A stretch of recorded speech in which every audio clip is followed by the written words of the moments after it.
आगे बढ़ेंगे और खबर शामिल करेंगे। टोबा टैक्सिंग से मियां जहां ज़ैब की रिपोर्ट के मुताबिक वज़ीर आला पंजाब मरियम नवाज शरीफ की हिदायत पर ज़िला इंतज़ामिया सार्फिन को रिलीफ की फराहमी के लिए कोशा हैं।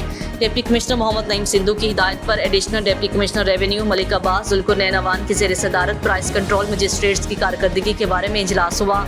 प्राइस कंट्रोल मजिस्ट्रेट्स की इजलास में रवा माह जुलाई की कारकर्दगी का जायजा लिया। डीओ इंडस्ट्रीज आरिफ हुसैन ने ब्रीफिंग देते हुए बताया है कि जुलाई में 27 गिराम फरोश गिरफ्तार किया गया। 425 दुकानदारों को 14,09,000 रुपये से ज़ायद जुर्माना किया गया। Additional deputy commissioner revenue Malik Abbas Zulqarnain Awan ने प्राइस कंट्रोल मजिस्ट्रेट्स को कार्रवाइयों में तेज़ी लाने की हिदायत की। किसी को अवाम की जेबों पर डाका नहीं डालने देंगे। मंडी से जारी होने वाली रेट लिस्ट पर हर सूरत अमल दरामद होना चाहिए। प्याज और टमाटर पर होने वाली गिरा फरोशों पर सख्त एक्शन लिया जाए। तमाम दुकानदार और डीलर्स हजरात रेट लिस्ट को नुमाया जगह पर लगाएं। हुकूमत पंजाब की हिदायत पर नाजायज़ मुनाफाखोरों के साथ सख्ती से निपटा जाएगा। शहरियों को रिलीफ की फराहमी के लिए हर कदम उठाएंगे।